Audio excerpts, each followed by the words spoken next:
Coach Norvell touched on it, you know, if they make all their extra points, then they're not in that situation where they have to go for two, whereas, you know, Ryan was very steady and has been all season so far. How pleased have you guys been with Ryan so far? You know, Ryan's off to a really good start.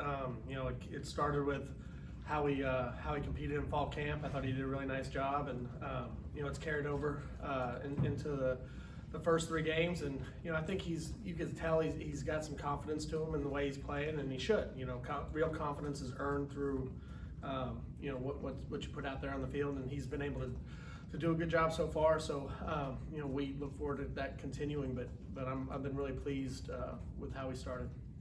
Chris? The 2 miscues in special teams, the squib kick with Trey, and then Keon having the ball, I don't know if it hit him, but come close to hitting him. Just obviously it's something you guys practice the heck out. How do you address it? What did you tell them in the moment, and how do you go about correcting it going forward?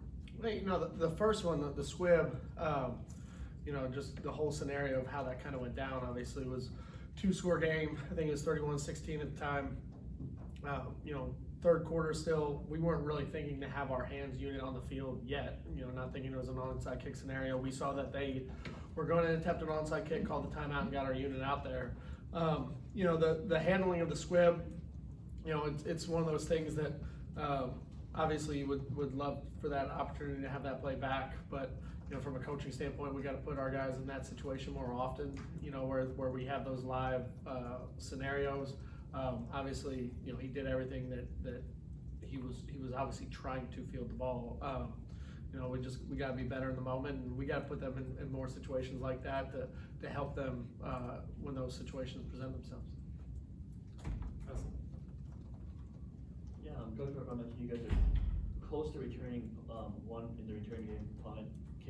How close do you think you guys are right now to that? You know, I think there's pretty good execution, especially in our kickoff return unit. You know, and usually those big plays, you know, are a product of all 10 guys doing their job, with obviously the returner then doing his. And we're really close. I mean, we're really close to having a big play happen there. But you know, it all has to come together for us at the right moment with the right kick. But we will have opportunities in both return units if we continue to play the way that we've been playing. Aslan?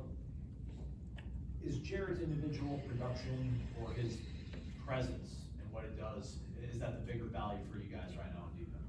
Well, you know, I think, you know, especially early in the season, you know, Jared's not going to sneak up on anybody, you know, and you know, I think teams are trying to find ways to you know, whether it's with a running back or a tight end, to try to slow him down in terms of the pass rush. But his presence in and of itself creates opportunities across the board for the defense. And then, you know, I think game 1, I think, you know, he probably felt like he was getting a little bit frustrated because I think he had that expectation for himself in terms of what he wanted to go accomplish. Game 2 and 3, he just went out and tried to play hard.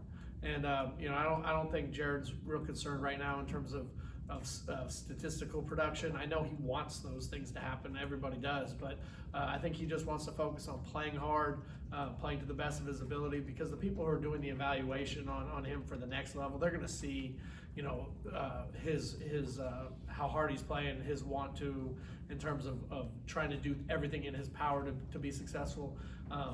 And you know, all the numbers will take care of themselves.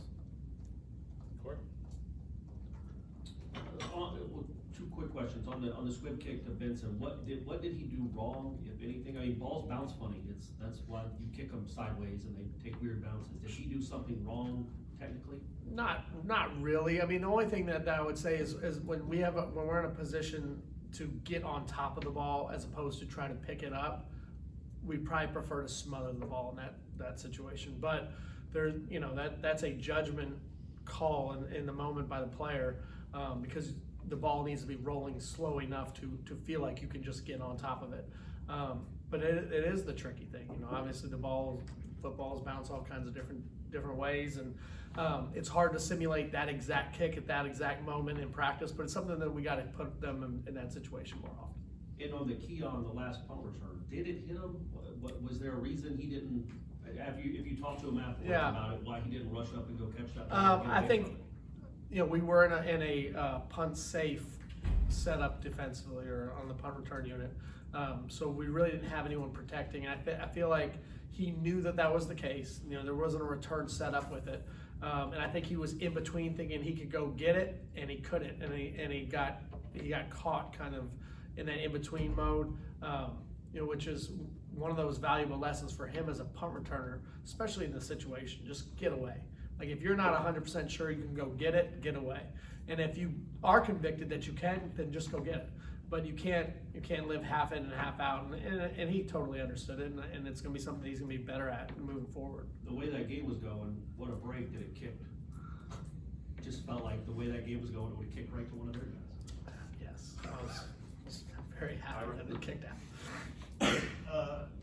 You said last week that Castellanos was in your recruiting territory, so you were very familiar with him. How different is it, or I guess Klubnik is athletic for a quarterback, but Beckhoff's athletic for anybody. You know, what kind of challenge will it be to get after the quarterback this week compared to maybe what we saw last week? Well, you know, each week is kind of its own challenges across the board. You know, I think you gotta, you know, with Cade, you gotta have good rush lane discipline. He can run with the ball. I don't think they're gonna put them in as many quarterback design run situations as maybe that we saw in this past week. But, you know, we gotta be disciplined. We gotta be structured in how we rush and what we do. And, you know, and that's gonna be true no matter who you play against. But you know, I think Cade's going to present a little bit different issues this week, but we certainly have to be disciplined in what we do. Aslan. You talked about guys not sneaking up on people. I mean, I guess maybe Patrick last year as a newcomer rookie, kind of put the conference on notice. What have you seen from him these first 3 weeks, and how do you plan to kind of manage him and his sort of expectations moving forward? Yeah, you know, I think you know, Pat does a lot of things really well that probably go unseen. You know, his ability to execute within the defense, his ability to play his run structure, you know, his responsibility in the run. You know, those are things that always don't show up on stat lines. You know, but Pat does a lot of things out there that have showed progress and growth for him as a player. You know, are the flash plays, are there quite as many as it felt like? Maybe it felt like he, you know, his first year that every game he played in, he made some kind of flash play. But I would also go back and say in the LSU game, him batting down that pass on third down was a big play in the game. He had a TFL in this past game. So I think those flash plays are there. I just think we probably expect him more now. You know, so Pat just got to keep doing what he's doing. He's got a bright future ahead of him, and it just got to be every week persistent growth and improvement as a player. Essen. I think Jared led the team in snaps last game, I think it's correct. Is that by design, or do you guys want to kind of sub him out a little bit more and get him more rest? A little bit of both. You know, in terms of where we were depth-wise going into the last game at defensive end, we knew that you know, we're going to have to, some of the guys are going to have to handle some more responsibility in terms of snaps.